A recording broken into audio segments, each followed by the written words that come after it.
Hello everyone, welcome to Diplomatic Briefing. The US and China have just wrapped up trade talks in Sweden. Besides agreeing to a 90-day pause on new tariffs, did they actually reach any other results? At this sensitive moment, China has made a series of moves. On July 31st, the Cyberspace Administration of China summoned NVIDIA and pointed out that NVIDIA's AI chips were found to have serious security issues. On the same day, the PLA released footage of last year's intercontinental ballistic missile launch. On August 1st, the China Cyberspace Security Association released a statement saying that American intelligence agencies have been frequently launching cyberattacks against China's defense and military-industrial sectors. According to monitoring by the National Internet Emergency Response Center, in recent years, U.S. intelligence agencies have been targeting China's high-tech military research institutes and enterprises with cyberattacks, attempting to steal research information related to China's military sector. This includes sensitive information such as core production data from environments like design, research and development, and manufacturing. The targets have become more specific, the methods more covert, and this poses a serious threat to the security of research and production in the defense and military-industrial sector, and even to national security itself.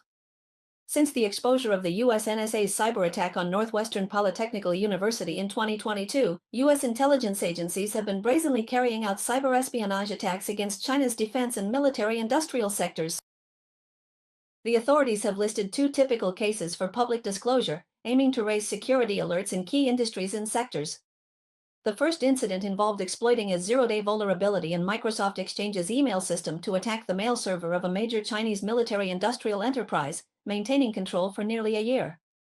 The second case involved exploiting a vulnerability in an electronic document system, with the attack occurring between July and November 2024. These were carried out by U.S. intelligence agencies. They used countries like Germany, South Korea, Singapore, and the Netherlands as springboards to launch cyberattacks against a Chinese military-industrial enterprise in the communications and satellite internet sector. The report also pointed out that, according to statistics, in 2024 alone, there have already been over 600 cyberattack incidents by foreign state-level APT groups targeting important Chinese entities. Among these, the national defense and military-industrial sector is the primary target of attacks, especially from hackers backed by American intelligence agencies. These organizations rely on large-scale, institutionalized cyber attack teams, robust support systems, and well-established attack arsenals, along with powerful vulnerability analysis and discovery capabilities, to carry out attacks and infiltrations against China's critical information infrastructure, important information systems, and key personnel, posing a serious threat to China's national cybersecurity. Foreign Ministry spokesperson Wei Jiakuan stated that this is the latest evidence of the U.S. government carrying out malicious cyber attacks against China. It once again shows that the United States is the number one cyber threat facing China, and also exposes the hypocrisy of the U.S. playing the thief while calling out others as thieves in the realm of cybersecurity. China will continue to take necessary measures to safeguard its own cybersecurity. He pointed out that China has also noticed that the U.S. often uses other countries or China's neighboring allies as stepping stones to carry out these malicious cyber activities.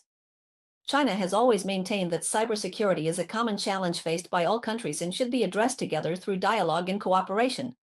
To put it simply, these kinds of cyber attacks are happening all the time, and China's decision on when to make them public is carefully planned. There are two aspects here. First, it's to tell the U.S. not to think that their actions go unnoticed.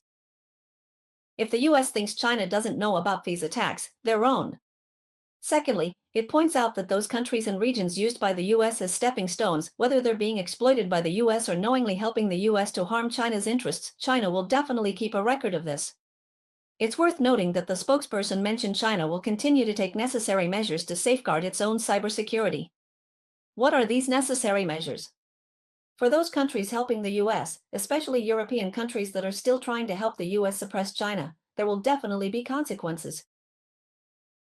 The second point in summary is that since Trump wants a meeting between the leaders of China and the U.S. to ease tensions between the two countries, then both teams need to take real, concrete actions. Judging from China's moves, China feels that Trump's actual actions fall far short.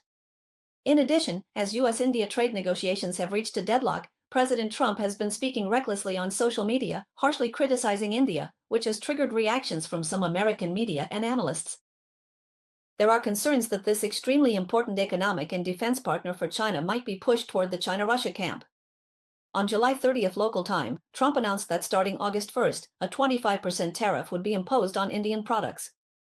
Although he called India a friend of the United States, he criticized India for consistently purchasing most of its military equipment from Russia and, like China, being one of Russia's largest energy buyers, and used this as a threat to impose so-called penalties on India. India responded in a low-key manner, only issuing a lukewarm statement saying that it was studying the relevant impact. However, some analysts are concerned that the Trump administration's approach might backfire. On July 31st, an Indian scholar posted on the X platform criticizing Trump for being untrustworthy in his words. This could damage the US-India alliance. That's what the article says. It claims that the US is pushing for further normalization of relations between India and China. This gives India plenty of reason to seriously consider restarting the China-Russia-India cooperation mechanism. According to US media, as a rising regional power, India has for many years tried to take advantage of the geopolitical rivalry between East and West. It maintains economic ties with China, keeps up security cooperation with Russia, and at the same time, purchases a large amount of goods from the US. High-end military equipment. In recent years, defense relations between the US and India have been heating up. This is also a reflection of India's geopolitical strategic value amid the US-China competition. Now, however, Trump's tough trade stance might cast a shadow over this relationship. Trade frictions could weaken India's willingness to openly support the US on political and regional security issues.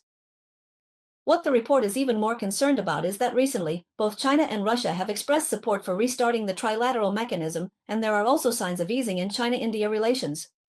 If these three nuclear powers start to take more coordinated and unified actions on global diplomatic, economic, and security issues, it would at least pose a symbolic challenge to the United States, and could even weaken the role of the US-Japan-India-Australia quadrilateral security dialogue. Against this backdrop, although there are still contradictions and disputes between China and India, in order to as a bargaining chip in its game with the United States, India has taken steps to improve its relations with China in stages, sending a signal to Washington that India is not stuck in a geopolitical dilemma and still retains plenty of options. Recently, there have been frequent official interactions between China and India. The Indian Foreign Minister and Defense Minister visited China for the first time in 5 years. The Indian government is seeking prosperity, and this month, the Indian National Institute for Transforming India proposed easing restrictions on China. Regarding the additional investment review rules, in June, the Indian Ministry of Foreign Affairs stated that it had reached a consensus with China and would accelerate the resumption of direct flights between the two countries. Indian media directly pointed out that although there are still differences, the frequent high-level interactions indicate that both countries are seeking to stabilize their relationship. On this, Pakistani scholar and political science PhD student at the University of Bonn in Germany, Mohammad Murad, published an article saying that the Trump administration's tariff policies have simultaneously harmed both sides. China and India's economic and political interests could in turn promote the revival of the China-Russia-India trilateral mechanism. He pointed out that this is especially the case as China-India relations have recently eased, and Russia has publicly proposed resuming this mechanism several times lately. On July 17, when responding to related topics, a spokesperson for the Chinese Ministry of Foreign Affairs also stated, China-Russia-India cooperation not only serves the interests of the three countries themselves, but is also beneficial to regional and even global peace, security, stability, and progress. China is willing to maintain communication with both Russia and India to promote China-Russia-India cooperation. The olive branch has already been extended right to New Delhi's doorstep, but India's response has been a bit evasive. A spokesperson for the Indian Ministry of External Affairs recently responded by saying, this consultation mechanism is a platform for the three countries to discuss global and regional issues. The specific arrangements will be determined through consultations among the three countries and will be announced at an appropriate time. However, geopolitical scholar Murad believes that although India's stance is somewhat non-committal, as China-India relations slowly but steadily normalize, the possibility of restarting the China-Russia-India mechanism is increasing. So, is Trump's tariff policy an important factor driving the revival of this mechanism? The article mentions that after Trump returned to the White House and reinstated tariff policies, his protectionist approach does not align with India's interests. The ongoing uncertainty around tariffs could harm India's economic and political interests. The revival of the China-Russia-India three-horse carriage could create a parallel Eurasian force to the Western-dominated order. It points out that China, Russia, and India are already members of organizations like BRICS and the Shanghai Cooperation Organization, which are seen as efforts to counter Western influence.